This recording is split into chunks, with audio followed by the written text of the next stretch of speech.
Et cette étape, il fallait d'abord collectionner les données, comme je dis. Et dans la collecte des données, la première délivrable. La première, c'est ce qu'on appelle la carte des occurrences et des gisements métalliques d'Haïti. Cette carte n'a jamais existé. Et dans la réalisation de cette carte-là, il fallait des étapes qu'il fallait franchir. Et à chaque niveau, on était un peu bloqué. Parce que les données dont nous avions besoin n'étaient pas disponibles. Et il fallait les générer. La carte qui existait dans ces pays sur le plan géologique date des trentaines, quarantaines d'années. C'était fait avec des interprétations de photos aériennes et que c'était fait en dur. Il nous fallait quelque chose de digital, qui soit dans les systèmes d'information géographique, tels que vous puissiez les manipuler facilement, on appelle ça ArcGIS, et que maintenant vous pouvez mettre plusieurs couches, plusieurs layers, et vous manipulez ça et vous avez toutes les informations dont vous voulez à partir de cette carte. Donc au-delà de la carte finale qui est de occurrences métalliques, nous avons fait un soubassement de la carte géologique du pays pour la première fois sous forme digitale. Ajouté à cela, nous avons ajouté la carte structurale du pays. Ça fait les soubassements sur lesquels nous avons maintenant ploté les occurrences et les gisements métalliques du pays. Pour la première fois, non seulement ça a été inventorié en détail, mais nous avons une localisation précise et l'environnement géologique et structural dans lequel se trouve cette occurrence. Et ceci est très important, parce que quand vous allez, par exemple, au bureau des mines, à l'avenir, la première chose, quand vous êtes un étranger, vous entrez au bureau des mines, la première chose que vous devez vous attendre à voir, c'est la carte géologique du pays. Cette fois-ci, ce sera facile à afficher. Quand vous allez au ministère de tutelle, avec les mines, la première chose que vous voulez, vous vous attendez en tant que géologue du domaine, il va voir, c'est la carte géologique. Ça, ça sera là-bas. La deuxième chose importante que nous avons amenée, c'est mettre tout ça dans ce qu'on appelle données de base, databases. Et ces databases-là, ça veut dire toutes les informations que nous avons recueillies.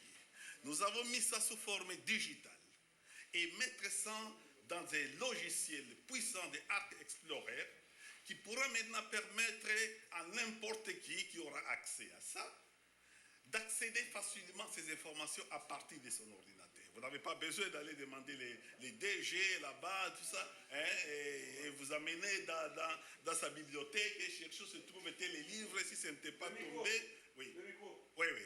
Hein, vous n'avez pas besoin d'aller à ce temps-là chercher les 2G, voir dans quelle mesure vous pouvez trouver tel livre, et après vous dites non, il y a les rangs qui est passé là-bas, qui l'a bousillé, et puis il y avait ça, les poussières, tout ça. C'est dans votre ordinateur où nous avons digitalisé tout ça et qui se trouve maintenant dans un logiciel très puissant de Arc Explorer où n'importe qui pourra maintenant accéder à ça. Il est évident que ces databases devront être de temps en temps mises à jour, et c'est pour ça les bureaux des mines et énergie pourront former des gens, un ou deux jeunes gens qui auront des notions en géologie, en télédétection, en système d'information géographique, tel que maintenant, ils puissent continuer la mise à jour de ça. Ce sont des choses qui manquaient au pays. Maintenant, le pays a ça. Quelque chose là où n'importe qui, vous allez maintenant mettre là. Il y a telle activité minière, telle activité géologique qui se passe là. Les données qui arrivent là-bas, vous mettez dans votre donnée de base qui est là-bas dans un logiciel puissant au niveau des systèmes d'information géographique où vous pouvez manipuler.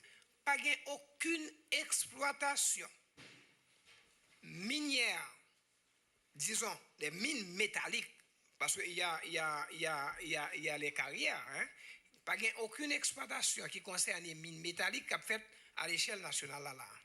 Il y a une exploitation qui a fait depuis la nuit des temps, c'est ça, l'orpaillage dans un zone monde organisé, que tout le monde connaît, ces populations qui ont cherché type pépites d'eau, vous connaissez le pays, qui ont cherché, qui ont bagaille.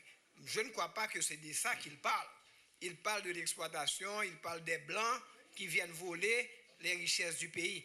Eh bien, mes chers amis, il n'y a pas d'exploitation métallique, des mines métalliques à l'échelle nationale. Nous disons que le secteur est tellement important pour la diversification de l'économie du pays, il n'est pas normal qu'un secteur comme ça, qui représente un moteur de croissance, parce qu'il y en a trois,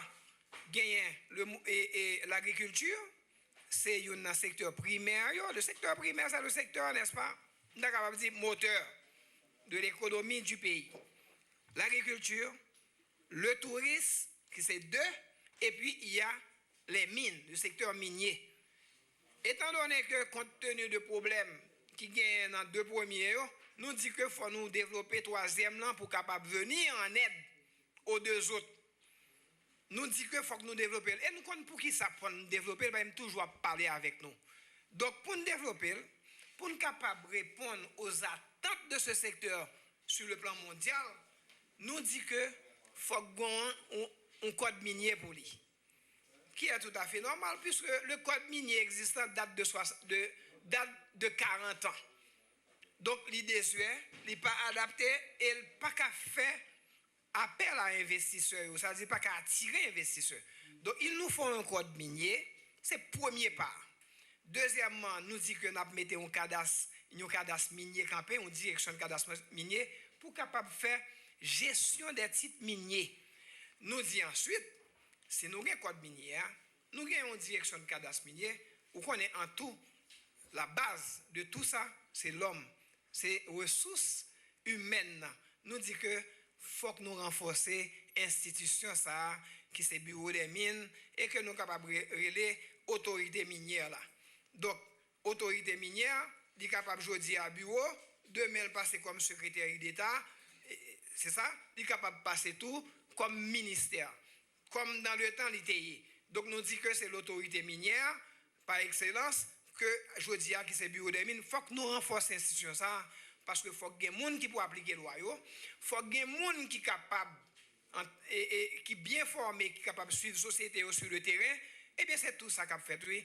Il y a des actions et des démarches importantes que souvent me parle avec nous qui menées dans ce secteur ça.